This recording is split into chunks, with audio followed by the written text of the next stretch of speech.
Thank you for the opportunity to just share with you a little bit about what ESB is doing in the area of wellness at work and really just the health and wellbeing area. I'll always say that we at ESB, we haven't cracked it by any means, but we just keep reviewing, learning and evolving and changing in order to support and achieve a person-centred health and wellbeing service. We really want to support our colleagues, we want to support the staff, and in doing so really kind of extending right out to the families, etc. as well. So what is health and wellbeing? So I always like to look at a definition for health and wellbeing. And health and wellbeing can be described as the achievement and maintenance of physical fitness and mental stability. We all have this notion that health and wellbeing is some really big fancy thing, where it's not. It's really that kind of status quo and that maintenance of your mental and physical fitness. My personal belief and vision is that each person should be able to go home as healthy, if not healthier, than they actually came into work, and really not to be damaged by being at work in the mental health arena.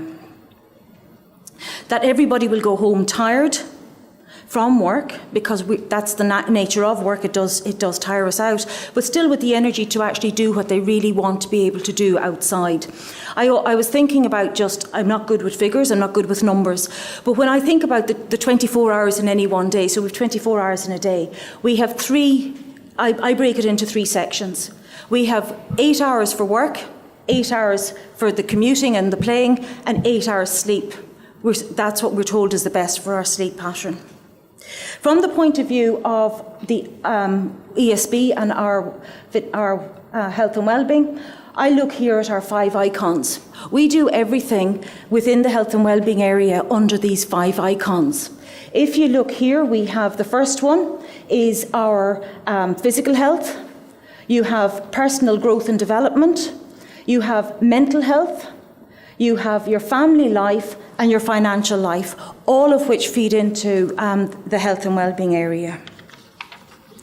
One of the key things that I look at, I'll go on to the next slide, is we have our structures. One of the key things we really look at in here, especially in the health and wellbeing risk management within ESB, is the risk.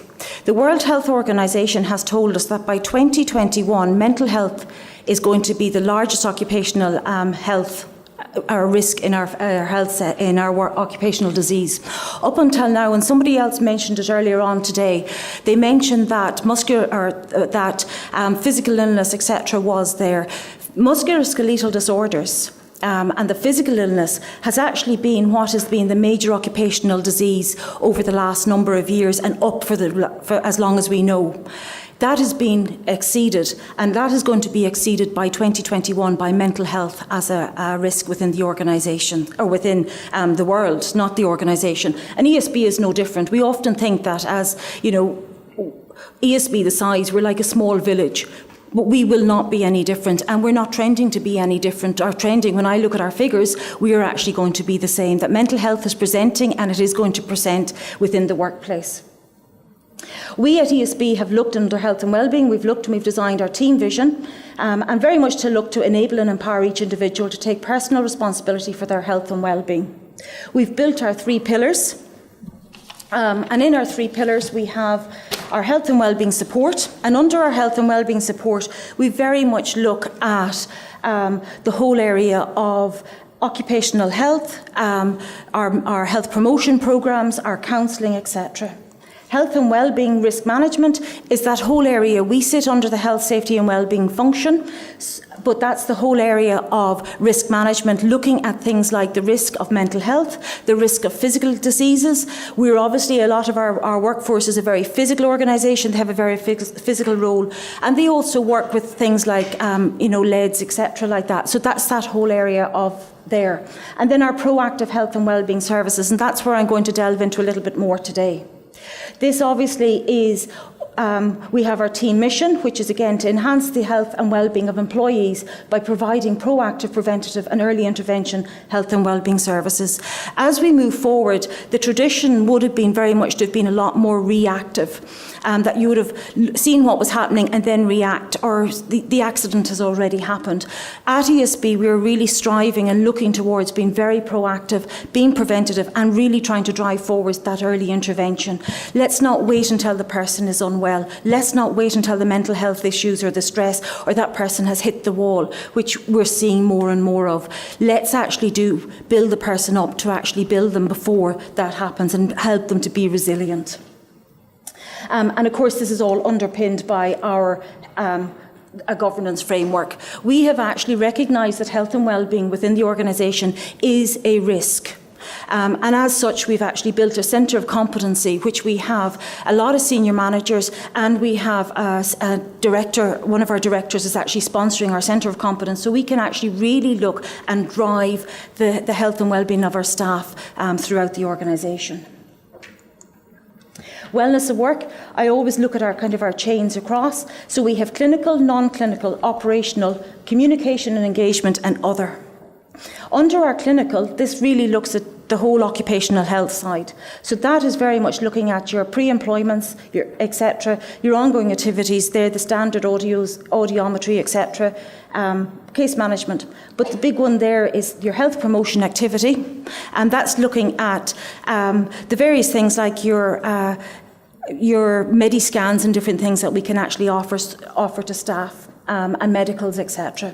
And then the big one is the counselling service. We have engaged, as an organisation, we have engaged with an external company to provide 24/7 counselling for our staff. That's a phone counselling service that is there to support our staff as and when and if they need it. Within that, we have also, in the counselling service, we have also brought in what we call the management support line. We've worked very closely with them to build a management support line, recognising that our managers are under, wherever you have managers, they're under some pressure.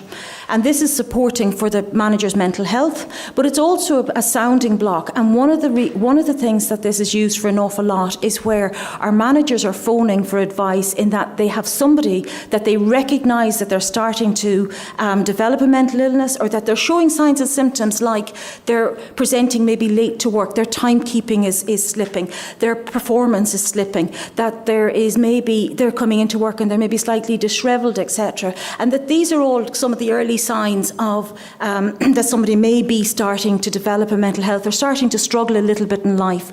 And a lot of times we have found that our managers don't actually know how to have those early on conversations. This manager support line, they have that opportunity to be able to bounce some of these questions off of, or to be able to have some of that support. That's one of the other areas for this incoming year that we're really looking to develop as well, is actually how can we support the managers and teach them and train them, and not just management, but their other colleagues, to actually identify and get the early signs when somebody is starting to struggle, that we can actually bring, again, build them up before they actually come to that point of having a problem, of developing an illness. We also have a lot of in the non-clinical, we have a lot of proactive programmes. I was talking to somebody earlier about the number of programmes that we run. We have a lot of classroom setting programmes which are on eating for energy or eating to be alert. So that's all about healthy nutrition. We have a lot of programmes which we run in relation to back care, so for the indoor worker, the outdoor worker. We also have, this past year, which has been very, very popular, I didn't realise how popular it was going to be, we have a programme on healthy sleep. And when we look, sleep is nature's natural recovery. And it has been actually really surprised me how that has really taken on. And actually we got an endorsement from one of our directors who said he would personally stand and say, how important sleep is, in that it was an area that he had a concern with or a problem with, and that since he actually really took on some stuff, this has really changed his life around this area of sleep. So it has been a huge area, and it's interesting because as we move out into the new year, we have safety weeks, etc. coming up. ESB networks especially run their safety weeks in January and February time, and that has been the main one that we've been asked for again, is in the area of sleep. So that interests me. And I think when you look at a lot of the research, that lack of sleep is really important. We also run a number of programs in relation to resilience, and really that, again, equipping the person to be resilient in the area of their mental health and their stress management. So that when bounce back is needed, when we hit those pitfalls in life, we actually have that ability to bounce back. We also have a program which we have designed called Stress Management for You, or Stress for You and Your Team, Stress Management for You and Your Team. And this is one where a manager has the opportunity to take their team away for, it's usually a half day off-site, we would say, where they have that opportunity to really literally get under the bonnet and see what is going on in their team, and really to just nearly a line in the sand when there's something going on, that they can actually have the opportunity to move forward and move onwards. So there's some of the programs we run. We also have an employee assistant program, and our program is probably slightly different within the ESB to what is the traditionally known EAP program. A lot of EAP programs have now developed that they're actually a counselling service. Ours isn't the counselling service, but it's very much a support service there, where the EAP officer can refer the person on to an outside counselling agent, or to the counselling service that we have. With the EAP service, it's actually been really interesting to watch the amount over the last number of years, how it's had such an increased use from staff. And again, the highest is in the area of mental health. When we look at it, ESB, as you know, is a very diverse company in that we actually have people from apprentice. So you have a lot of young people who it's their very first time coming away from home. They may be 16, 17, 18 years of age. First time they've really come away. Up to the people who are retiring, having had 40, 50 plus years of service in the organisation. So we're trying to cater for the entire organisation across. So one of the very interesting things we did this past year in that area was in relation to Elevation.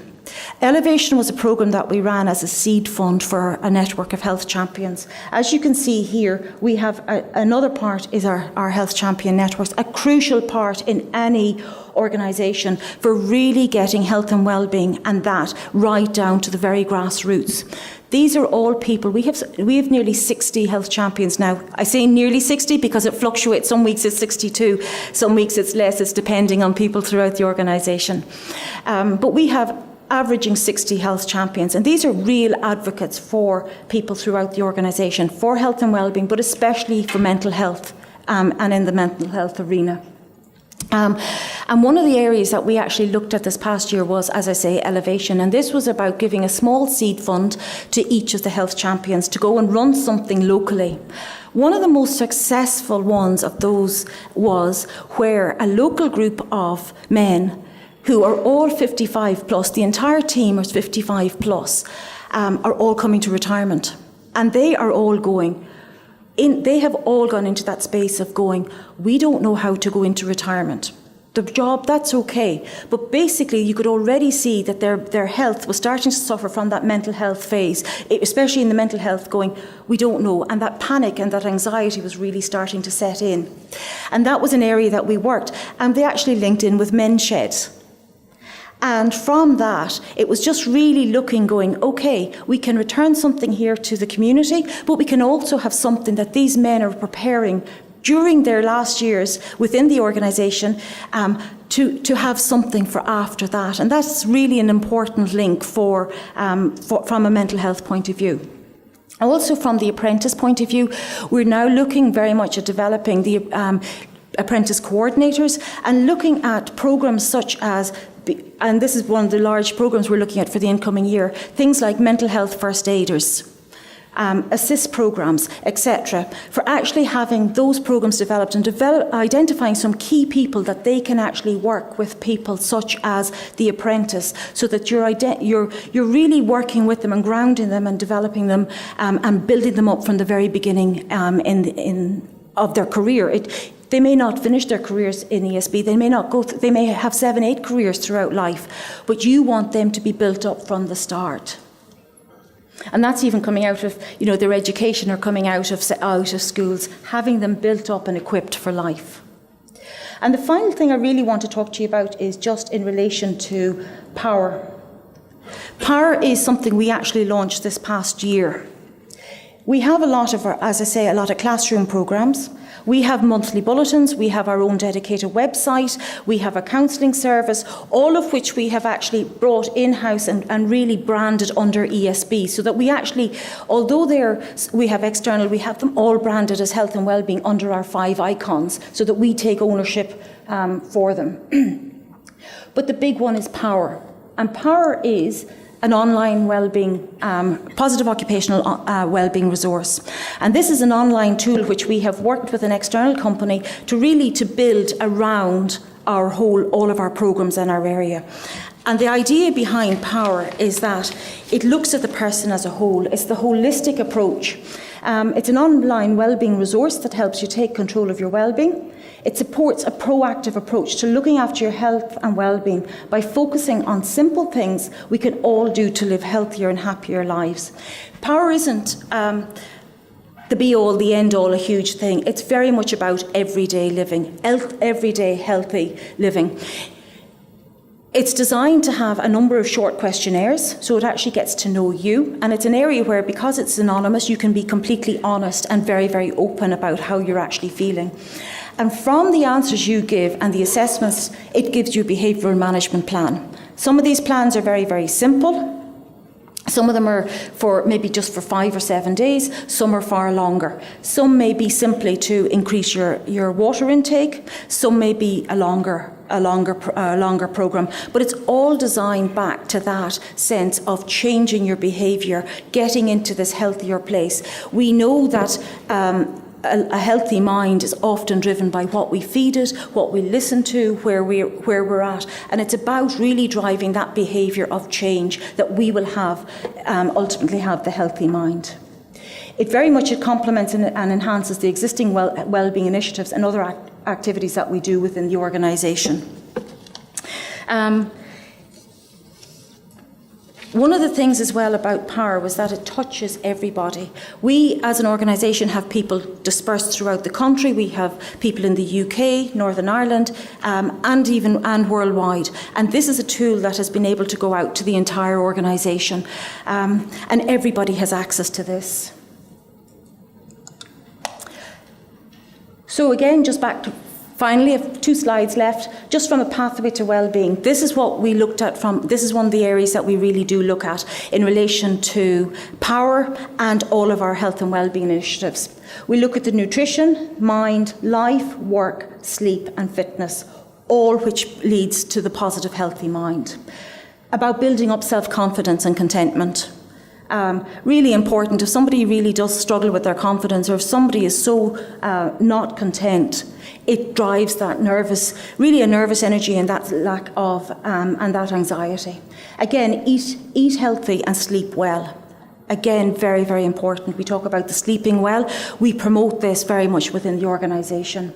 Fit for life. This is something, I heard a quote recently from somebody who said, it's not about work-life balance any longer. It's about life. You only get one, you need to live it.